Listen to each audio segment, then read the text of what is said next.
ഓം നമോ ഭഗവതേ വാസുദേവായ.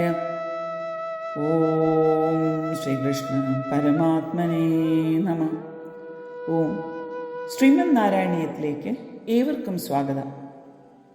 ദശകം 33 അംബരീഷ ചരിതം. ശ്രീമദ് ഭാഗവതത്തിൽ നവമസ്കന്ധത്തിൻ്റെ ലക്ഷണം ഈശാനുകഥയാണ്.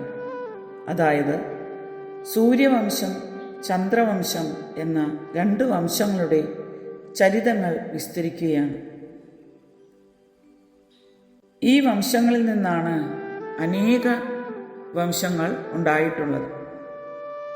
ഉദാഹരണമായി ചന്ദ്രവംശത്തിൽ നിന്നാണ് യദുവംശം, വൃഷ്ണിവംശം, ഭോജക വംശം, അന്ധക വംശം തുടങ്ങി അനേക വംശങ്ങൾ ഉണ്ടായിട്ടുള്ളത്. വൈവസ്വത മനുവിൽ നിന്ന് ഉണ്ടായതാണ് സോമ സൂര്യ വംശങ്ങൾ. 7ാമത്തെ മന്വന്തരമാണ് വൈവസ്വത മന്വന്തരം. വിവസ്വാന്റെ പുത്രനാണ് വൈവസ്വതൻ. വിവസ്വാൻ എന്നാൽ സൂര്യൻ. സൂര്യപുത്രൻ അഥവാ വിവസ്വാന്റെ പുത്രനായതിനാൽ വൈവസ്വതൻ. വൈവസ്വത മനുവിൻ്റെ യഥാർത്ഥ നാമം ശ്രാദ്ധദേവൻ എന്നാകുന്നു. സത്യവ്രതൻ എന്ന രാജാവാണ് മനുപുത്രനായ ശ്രാദ്ധദേവനായത്. അദ്ദേഹത്തിൻ്റെ പത്നിയുടെ പേര് ശ്രദ്ധ എന്നാകുന്നു. അഷ്ടമസ്കന്ധത്തിൽ ഭഗവാൻ മത്സ്യരൂപിയായി സത്യവ്രത രാജാവിന് പരമമായ ജ്ഞാനം ഉപദേശിക്കുന്നതായി കണ്ടുവല്ലോ. ഇതാണ് ശ്രീമദ് ഭഗവത്ഗീതയിൽ ഭഗവാൻ അർജുനനോട് പറയുന്ന സന്ദർഭം. ഇമം വിവസ്വതേ യോഗം പ്രോക്തവാനഹമവ്യയം വിവസ്വാൻ മനവേ പ്രാഹ മനുരിക്ഷാഗവേ ബ്രവീത്. ഈ ശ്രാദ്ധദേവൻ തന്നെയാണ് വൈവസ്വത മനു ആയതും അദ്ദേഹത്തിൽ നിന്നാണ് 2 വംശങ്ങൾ ഉണ്ടായതും.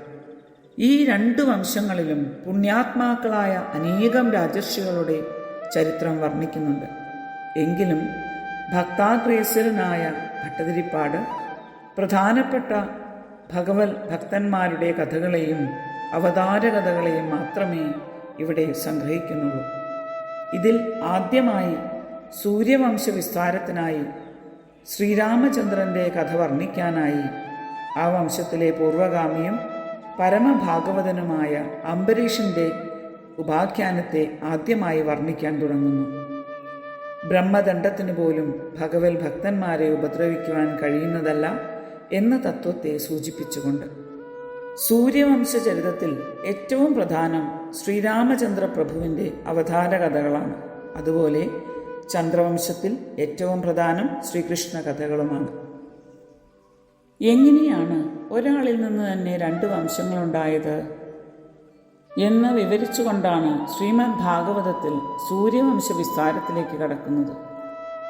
ശ്രാദ്ധദേവനും ശ്രദ്ധാദേവിക്കും വിവാഹം കഴിഞ്ഞ് അനേകം നാളുകളായിട്ടും സന്താന സൗഭാഗ്യം ലഭ്യമായില്ല.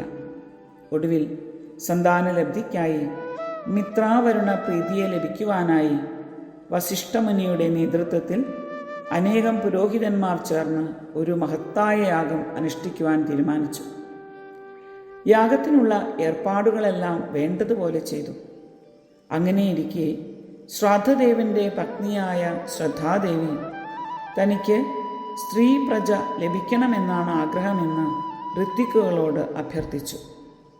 എന്നാൽ രാജാവ് വംശവൃദ്ധിക്ക് വേണ്ടി ആൺപ്രജയ്ക്ക് വേണ്ടിയാണ് ആവശ്യപ്പെട്ടിരുന്നത്. ഏതായാലും ഋത്വിക്കുകൾ ആശയക്കുഴപ്പത്തിലായിത്തീർന്നു. ഒടുവിൽ രാജ്ഞിയുടെ അപേക്ഷ സ്വീകരിച്ച് യാഗം ചെയ്തു. യാഗഫലം ലഭിച്ചു. കുറച്ചുനാൾ കൊണ്ട് തന്നെ രാജ്ഞി പെൺകുട്ടിയെ പ്രസവിച്ചു. ഇത് കണ്ട രാജാവ് സന്തോഷമില്ലാത്ത മനസ്സോടുകൂടിയവനായി തീർന്ന് ഋത്വിക്കുകളോട് തൻ്റെ സങ്കല്പത്തിന് വിപരീതമായി സംഭവിക്കുവാനുള്ള കാരണത്തെ അന്വേഷിച്ചു. നിങ്ങളുടെ യാഗം ഒട്ടും ശരിയായില്ല, മന്ത്രം പിഴച്ചു പോയതുകൊണ്ടാണോ എന്നെല്ലാമുള്ള ചോദ്യങ്ങൾ കേട്ട് ഋത്വിക്കുകൾ സത്യസ്ഥിതിയെ അറിയിച്ചു. തുടർന്ന് രാജാവിൻ്റെ ആവശ്യപ്രകാരം ആ പെൺകുട്ടിയെ ഋത്വിക്കുകൾ മന്ത്രശക്തി കൊണ്ട് പുരുഷപ്രജയാക്കി മാറ്റി. സുദ്യുമ്നൻ എന്നു പേരിട്ടു. സുദ്യുമ്നൻ വളർന്ന് യുവാവായി മാറി. ഒരിക്കൽ വീരനായ അവൻ നായാട്ടിനായി മേരുപർവ്വതത്തിൻ്റെ അടിവാരത്തിലുള്ള കാട്ടിലേക്ക് പ്രവേശിച്ചു. മേരുപർവ്വതത്തോട് ചേർന്ന് കിടന്നിരുന്ന ആ ഭൂപ്രദേശം ഇളാവൃതം എന്ന പേരിലാണ് അറിയപ്പെട്ടിരുന്നത്. അവിടെ പുരുഷനായി ശ്രീ പരമേശ്വരൻ മാത്രമേ ഉള്ളൂ. ബാക്കി ആര് ആ പ്രദേശത്തേക്ക് കടന്നാലും അവരെല്ലാം തന്നെ സ്ത്രീ പ്രജകളായി മാറും. ഇതായിരുന്നു ഇളാവൃതത്തിൻ്റെ പ്രത്യേകത. ശ്രീ മഹാദേവൻ തന്നെ പാർവതീദേവിക്ക് അനുഗ്രഹിച്ചു നൽകിയ വരമായിരുന്നു അത്. ഈ കാര്യങ്ങൾ ഒന്നും അറിയാതെയായിരുന്നു സുദ്യുമ്നൻ തൻ്റെ അനുചരന്മാരോടൊപ്പം കുതിരപ്പുറത്ത് കയറി ആ പ്രദേശത്ത് എത്തിച്ചേർന്നത്. അവിടെ പ്രവേശിച്ചതും അവരെല്ലാം സ്ത്രീ പ്രജകളായി മാറി, കുതിരയടക്കം. സുദ്യുമ്നൻ ഇപ്പോൾ ഇളയായി മാറി. ഇളാവൃതത്തിൽ വച്ചായതുകൊണ്ട് ഇള എന്ന പേര്.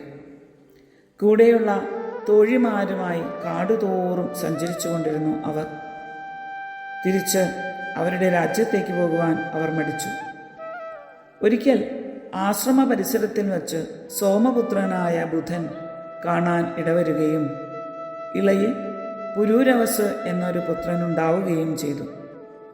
സ്ത്രീഭാവത്തിലേക്ക് മാറിയതിനാൽ അവർ എങ്ങനെ തിരിച്ചു കൊട്ടാരത്തിലേക്ക് പോകും എന്നെല്ലാം ആലോചിച്ച് വിഷമിച്ചു.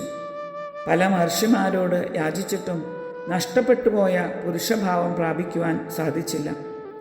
പിന്നീട് തൻ്റെ കുലഗുരുവായ വസിഷ്ഠമുനിയെ തന്നെ സ്മരിച്ചു. അദ്ദേഹത്തിൻ്റെ അനുഗ്രഹത്തോടെ പരമശിവനെ ശരണം പ്രാപിച്ചു. ഭഗവാന്റെ അനുഗ്രഹത്തോടെ 1 മാസം മുഴുവൻ സ്ത്രീയും 1 മാസം മുഴുവൻ പുരുഷനായി ഭവിക്കും എന്നുള്ള വരവും ലഭിച്ചു. അദ്ദേഹം കൊട്ടാരത്തിൽ തിരിച്ചെത്തി. പക്ഷേ പ്രജകളുടെ പരിഹാസത്തിന് പാത്രമാകേണ്ടി വന്നു. ഒടുവിൽ എല്ലാം ഉപേക്ഷിച്ച് തപസ്സിനായി പോയി എന്ന് ചുരുക്കം. ഇളയിൽ ബുധന് ഉണ്ടായ പുരൂരവസിൽ നിന്നാണ് ചന്ദ്രവംശം ഉണ്ടായത്.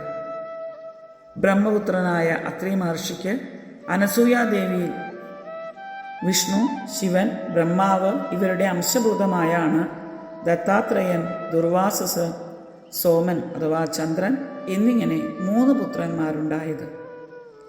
ഈ സോമന്റെ പുത്രനാണ് ബുധൻ. അങ്ങനെയാണ് സോമവംശം അഥവാ ചന്ദ്രവംശം ഉണ്ടായത്. ഇവിടെ 1 മാസം പുരുഷനും 1 മാസം സ്ത്രീയും എന്ന് പറഞ്ഞതിൻ്റെ താല്പര്യം, ചന്ദ്രന് 2 പക്ഷങ്ങളുണ്ട്, ശുക്ലപക്ഷവും കൃഷ്ണപക്ഷവും. ശുക്ലപക്ഷത്തെയാണ് പുരുഷനായി, കൃഷ്ണപക്ഷത്തെ സ്ത്രീയായും സങ്കല്പിച്ചിരിക്കുന്നു എന്ന് മനസ്സിലാക്കണം. തുടർന്ന് ശ്രാദ്ധദേവന്, അതായത് വൈവസ്വത മനുവിന് 10 പുത്രന്മാരുണ്ടായി. ഇക്ഷാകു, നൃഗൻ, ശര്യാദി, ദിഷ്ടൻ, ദൃഷ്ടൻ, കുരൂഷകൻ, നരിഷ്യന്തൻ, പൃഷദ്രുതൻ, നഭകൻ, കവി എന്നിവർ. ഇക്ഷാകുവിൽ നിന്നാണ് സൂര്യവംശം ആരംഭിക്കുന്നത്. ഈ വംശത്തിലാണ് രാമാവതാരമുണ്ടായത്. ഈ 10 പുത്രന്മാരിൽ 9ാമത്തെ പുത്രനാണ് നഭകൻ. ഈ നഭകന്റെ പുത്രൻ നാഭാഗൻ, നാഭാഗന്റെ പുത്രൻ അംബരീഷൻ.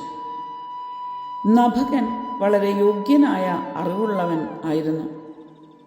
നഭകന്റെ പുത്രനാണ് നാഭാഗൻ. അദ്ദേഹത്തിന് ആ പേര് വരാൻ കാരണം നഭകന്റെ പുത്രനായതുകൊണ്ട് മാത്രമല്ല, അതിൻ്റെ പുറകിൽ വേറൊരു കഥയുണ്ട്.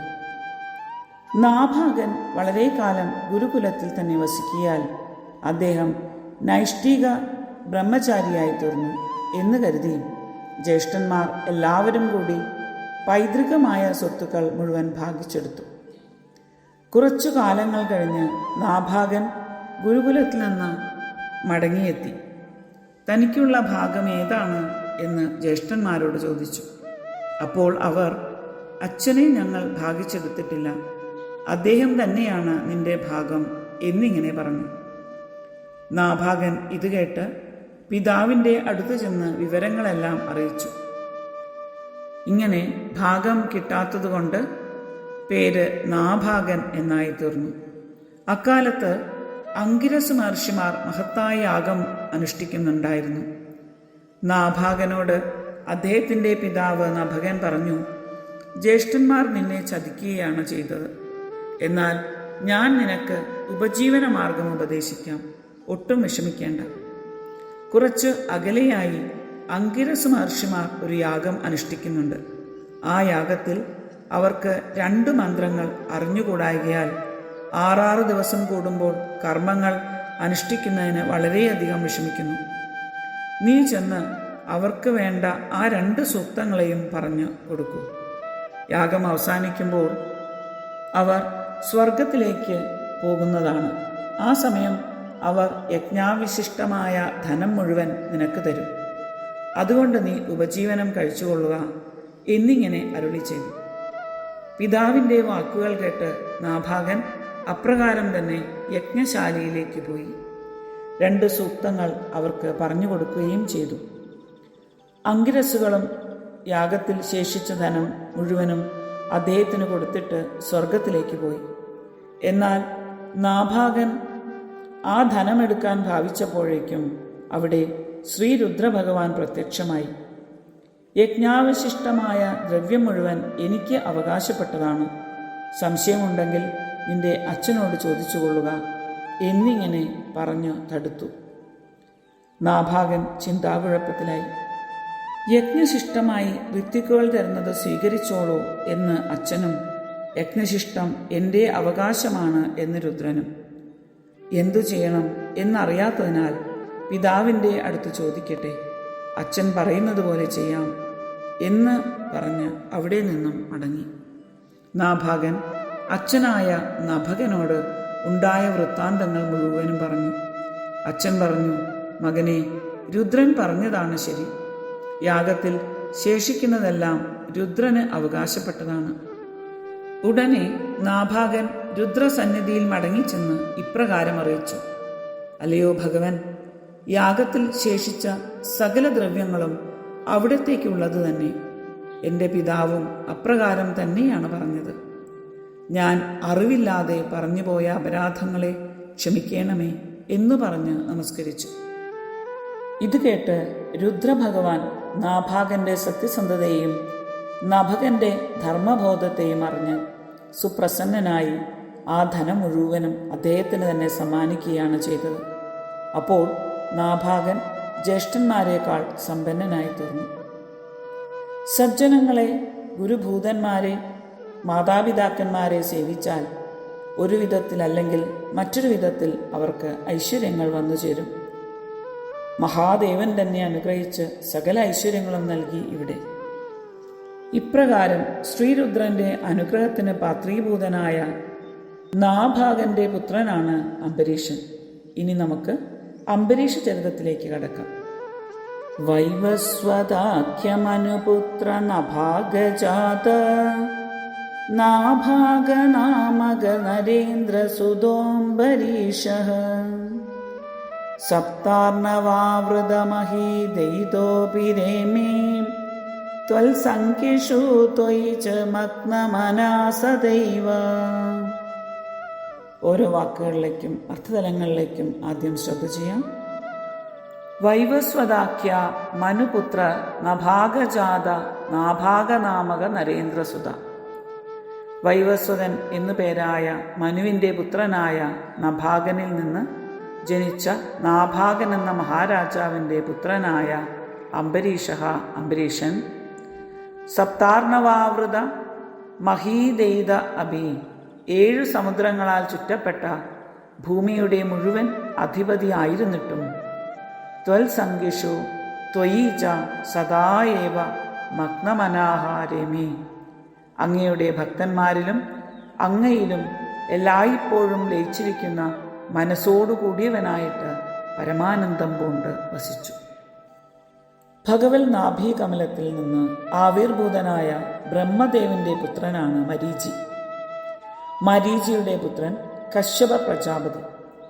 കശ്യപ പ്രജാപതിയുടെ പുത്രനാണ് വിവസ്വാൻ. വിവസ്വാന്റെ പുത്രനാണ് വൈവസ്വത മനു അഥവാ ശ്രാദ്ധദേവൻ. അദ്ദേഹത്തിന് 10 പുത്രന്മാർ. അതിൽ 9ാമത്തെ പുത്രൻ നഭകൻ. നഭകന്റെ പുത്രൻ നാഭാഗൻ. നാഭാഗന്റെ പുത്രനാണ് അംബരീഷൻ. ഈ അംബരീഷൻ 7 സമുദ്രങ്ങളാൽ ചുറ്റപ്പെട്ട 7 ദ്വീപുകളടങ്ങിയ ഭൂമണ്ഡലത്തിൻ്റെ ഏക ചക്രവർത്തിയായിരുന്നു. എങ്കിലും ഒട്ടും അഹങ്കരിച്ചില്ല. ഭഗവാനിലും ഭഗവത് ഭക്തന്മാരിലും അതീവ ഭക്തനായി തൻ്റെ കാലം മുഴുവൻ കഴിച്ചുകൂട്ടി. സദാസമയത്തും സത്സംഗത്തിലും ഈശ്വരഭക്തിയിലും മുഴുകി പരമാനന്ദമഗ്നനായി കഴിഞ്ഞു അദ്ദേഹം. മനുഷ്യർക്ക് ഏറ്റവും ദുഷ്പ്രാപമായ ആ ഭൗതിക സമ്പത്തുകൾ എല്ലാം തന്നെ സ്വപ്നം പോലെ അവാസ്തവികമാണ് എന്ന് കരുതി വന്നു അദ്ദേഹം. ഭാഗവതം പറയുന്നു, വാസുദേവേ ഭഗവതി ത്വൽഭക്തേഷു ച സാധുഷു പ്രാപ്തോ ഭാവം പരം വിശ്വം യേനേദം ലോഷ്ടവത് സ്മൃതം. ഭഗവാനിലും ഭഗവത് ഭക്തന്മാരിലും അംബരീഷനുള്ള ഭക്തിയാൽ ഈ ലോകത്തെ വെറും ചെളിക്കട്ടയ്ക്ക് തുല്യം കരുതിപ്പോന്നു. ഈശ്വരൻ ആർക്ക് അമ്പരം ആയോ അഥവാ വസ്ത്രമായോ അവരെയാണ് അംബരീഷൻ എന്ന് പറയുന്നത്. ഭഗവത് ഭാവമയനായി തീർന്നു അദ്ദേഹത്തിൻ്റെ മനസ്സ്. ജ്ഞാനികൾ വൈരാഗ്യം കൊണ്ട് ഇന്ദ്രിയങ്ങളെ വശത്താക്കുവാൻ നോക്കുന്നു. ഭക്തന്മാർ ഇന്ദ്രിയങ്ങളെ ഭഗവാന്റെ സേവയ്ക്കായി ഉപയോഗിക്കുന്നു. അംബരീഷൻ തൻ്റെ മനസ്സിനെ ഭഗവത് പാതാരവിന്ദങ്ങളിൽ ചേർത്തിരുന്നു. അതിനാൽ അദ്ദേഹം സവൈ മന കൃഷ്ണ പദാരവിന്ദയോഹോ വചാംസി വൈകുണ്ഠ ഗുണാനുവർണ്ണനേ കരൗ ഹരേർമന്ദിരമാർജനാദിഷു ശ്രുതിം ചകാരച്യുത സദ്ഗതോദയേ. ഭഗവാന്റെ പൊൻചിലമ്പണിഞ്ഞ പാതാരവിന്ദങ്ങളെ ധ്യാനിക്കുന്നതിൽ മനസ്സിനെയും ഗുണഗണങ്ങളെ വർണ്ണിക്കുന്നതിൽ വചനങ്ങളെയും അർച്ചനാദികളിൽ കൈകളെയും കഥാമൃത ശ്രവണത്തിൽ കർണങ്ങളെയും ഭഗവത് രൂപത്തെ ദർശിക്കുന്നതിൽ നേത്രങ്ങളെയും ഭഗവാന്റെ അംഗസമ്പർക്കത്താൽ പരിപൂരിതമായ തുളസീഗന്ധത്തെ ആസ്വദിക്കുന്നതിനായി ഘ്രാണത്തെയും പ്രദക്ഷിണാദി കാര്യങ്ങളിൽ പാദങ്ങളെയും നമസ്കാരാദികളിൽ ശിരസിനെയും സർവദാ വിനിയോഗിച്ച് സർവാത്മന ഭഗവത് ഉപാസന ചെയ്ത് സദാ പരമാനന്ദം അനുഭവിച്ചു കൊണ്ടിരുന്നു അദ്ദേഹം. ഇതാണ് ഭട്ടതിരിപ്പാട് വർണ്ണിച്ചത്. ത്വത്പ്രേമാത്മക ഭക്തിരേവ സതതം സ്വാദീയസി ശ്രേയസി എന്ന ഭാവം. ഇത് നമുക്കും പാഠമാണ്. എത്ര പ്രാരബ്ധങ്ങളുടെ നടുവിൽ ജീവിക്കുമ്പോഴും മനസ്സ് ഭഗവത് പാദങ്ങൾ സമർപ്പിച്ചാൽ ഒരു ദുഃഖവും നമ്മെ അലട്ടുകയില്ല. മനസ്സ് മറ്റു വിഷയങ്ങളിലേക്ക് പോകാതിരിക്കണമെങ്കിൽ ഇതേ മാർഗമുള്ളൂ. കൃഷ്ണരസാമൃതം പിബ. എന്ത് കർമ്മങ്ങൾ ചെയ്താലും അതെല്ലാം ഭഗവത് പൂജയായി കരുതിയാൽ മതി. യദ്യത് കർമ്മ കരോതി തത്തദഖിലം ശംഭോ തവാരാധനം. ഇങ്ങനെ വന്നാൽ നമ്മളുടെ ശരീരം എപ്പോഴും ഈശ്വരപൂജ ചെയ്തുകൊണ്ടേയിരിക്കും. അങ്ങനെ വന്നാൽ സംസാരം നമ്മെ ബാധിക്കില്ല. എങ്ങനെ വേണം ഒരു ഗൃഹസ്ഥൻ ജീവിതം നയിക്കേണ്ടത് എന്ന് അംബരീഷൻ മാതൃകയാണ്. ഇവിടെ കവി പറയുന്നു, സദാ ഏവ മഗ്നമന. സദാസമയത്തും ഭഗവാനിൽ മുഴുകിയ മനസ്സുമായി കഴിഞ്ഞു. അനന്തകോടി സമ്പത്തിൽ മനസ്സ് ഒട്ടിയില്ല. അസത്മതിയായിരുന്നു. അതായത് നിഷ്കാമമതിയോടെയാണ് ഭഗവാനെ സേവിച്ചിരുന്നത് എന്നർത്ഥം. ശ്രീമദ് ഭാഗവതത്തിൽ അംബരീഷ ചരിതം തുടങ്ങുന്നത് തന്നെ ഒരു ഫലശ്രുതിയോടുകൂടിയാണ്. അതായത് വളരെ പ്രാധാന്യമേറിയ ഒരു കഥാഭാഗമാണ് എന്ന് സൂചിപ്പിക്കുവാൻ. ഭക്തിപ്രധാനമായ കാവ്യത്തിൽ ഭക്തി സന്ദർഭങ്ങളും ഭക്തന്മാരും കൂടെ കൂടെ പരാമർശിക്കപ്പെടണം.